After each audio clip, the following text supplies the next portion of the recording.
Si vous êtes un homme d'âge mûr, disons passé le cap de la soixantaine, et que vous conservez une vie intime en solitaire, je vous invite à vous installer confortablement et à m'écouter attentivement.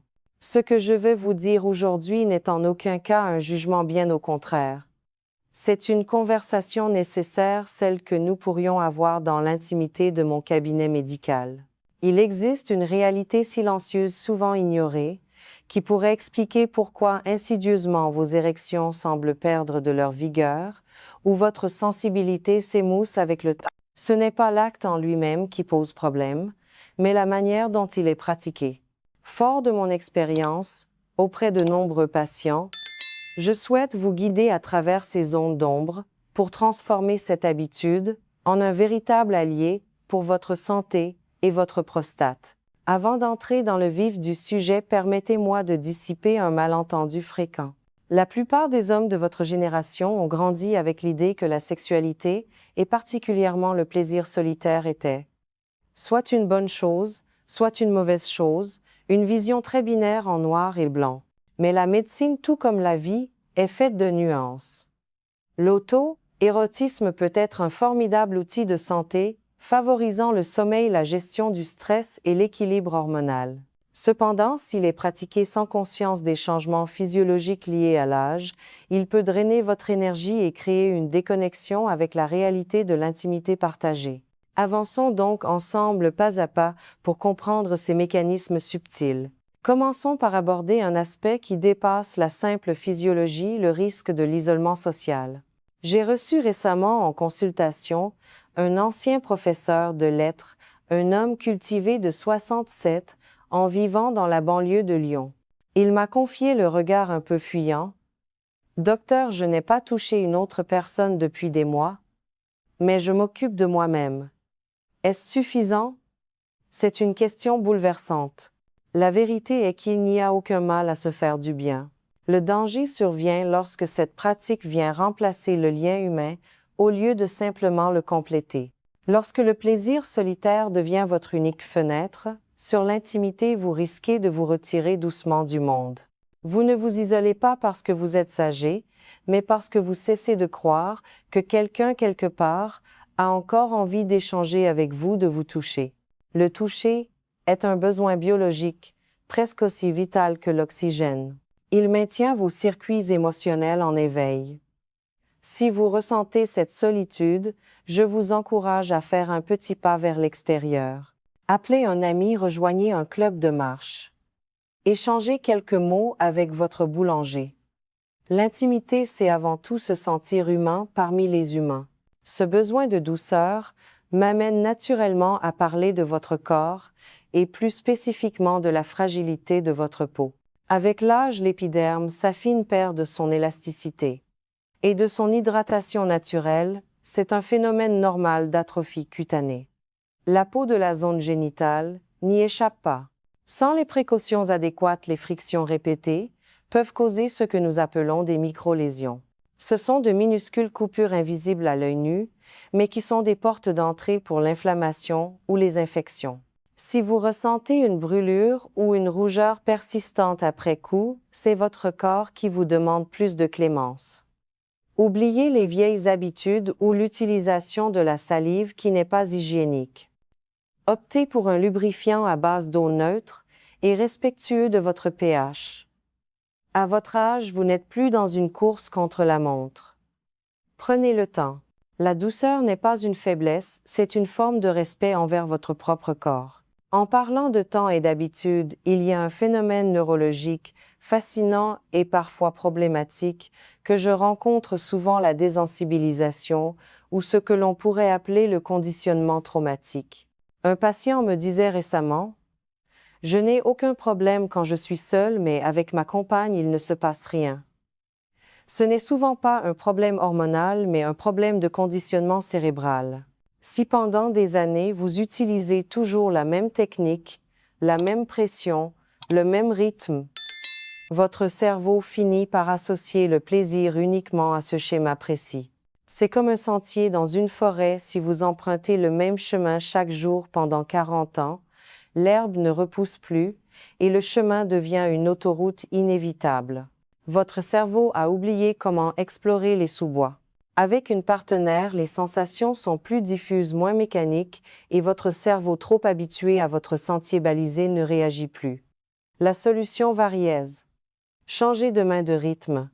Réapprenez la lenteur.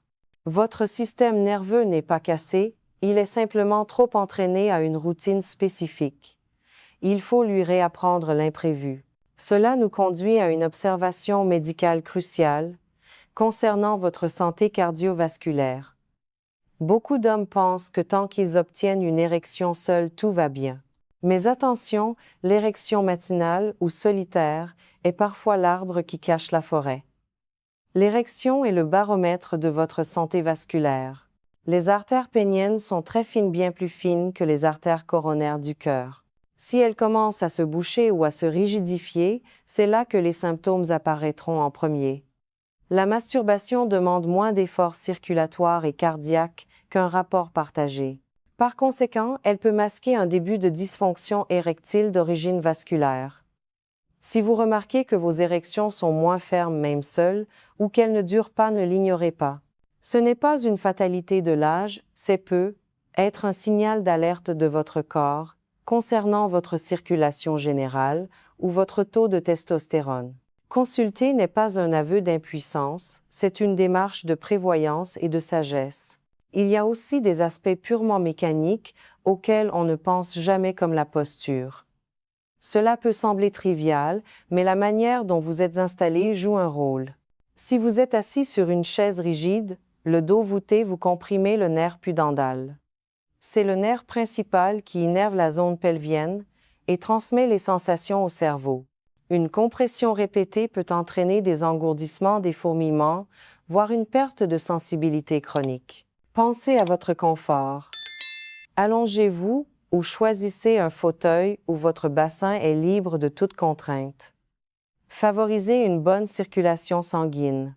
Le confort n'est pas de la paresse, c'est de la protection nerveuse. Au-delà de la mécanique, nous devons toucher à la sphère émotionnelle, car le corps et l'esprit sont indissociables. Pour beaucoup d'hommes, ce moment privé devient moins une recherche de plaisir qu'une échappatoire. Une fuite face à l'ennui, au stress, ou à une retraite parfois vécue comme un vide. L'acte libère de la dopamine, procurant un soulagement immédiat mais éphémère. Cependant, si cela devient votre unique outil de régulation émotionnelle, vous risquez de vous anesthésier face à vos véritables sentiments. Vous méritez mieux qu'un simple pansement chimique temporaire. Si vous vous sentez anxieux ou vide, essayez d'abord de bouger votre corps, d'aller marcher dans un parc, de respirer l'air frais, ou simplement de parler à quelqu'un. La force émotionnelle à 60 ou 70 ans ne consiste pas à ne rien ressentir, mais à ressentir les choses pleinement et à choisir la connexion plutôt que l'évitement. Et souvent, ce qui empêche cette connexion, c'est un vieux compagnon de route très encombrant, la culpabilité. Beaucoup d'entre vous ont reçu une éducation stricte, parfois religieuse, où le corps était tabou. Ces croyances ancrées depuis l'enfance peuvent persister inconsciemment. Or, la culpabilité génère du stress et le stress libère du cortisol. Le cortisol est l'ennemi juré de la testostérone et de l'érection. Il est temps de déposer ce fardeau. Il n'y a aucune honte à connaître et aimer son corps. La bienveillance envers soi-même est thérapeutique. Vous n'êtes pas sale ou déviant, vous êtes un être humain vivant. Abordons maintenant une question de dosage. Il existe un phénomène médical appelé la congestion pelvienne. Même avec les meilleures intentions, l'excès peut être contre-productif. L'éjaculation très fréquente, plusieurs fois par jour par exemple, peut entraîner une sensation de lourdeur, une douleur sourde dans le bas-ventre ou au niveau de la prostate. Votre corps, avec l'âge, a besoin de temps pour récupérer, pour refaire ses stocks et apaiser l'inflammation locale. Laissez passer 2 ou 3 jours entre chaque moment. Le désir, comme l'appétit, est meilleur quand on lui laisse le temps de grandir. La qualité doit toujours primer sur la quantité. D'ailleurs, cette notion de récupération est directement liée à la qualité de votre semence. Même si la paternité n'est plus votre projet, sachez que la production de spermatozoïdes demande beaucoup d'énergie et de nutriments à votre organisme, notamment du zinc. Une fréquence trop élevée épuise ses réserves. Pour maintenir une santé prostatique optimale, une bonne hydratation, une alimentation riche en oméga 3 et en vitamines couplées à des pauses de quelques jours sont essentielles. Votre capacité à générer la vie a diminué certes, mais votre vitalité globale dépend de cet équilibre nutritionnel et hormonal. Enfin, je ne peux pas conclure sans évoquer l'impact des écrans. La consommation de pornographie, surtout des contenus irréalistes et hyperstimulants, entraîne votre cerveau à préférer le fantasme visuel à la réalité sensorielle. C'est un piège redoutable.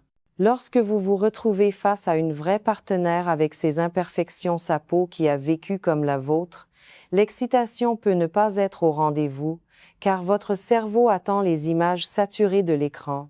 C'est une forme de désensibilisation cognitive. Je vous invite à réduire cette consommation. Revenez à vos sens, le toucher, le souffle, l'imagination pure.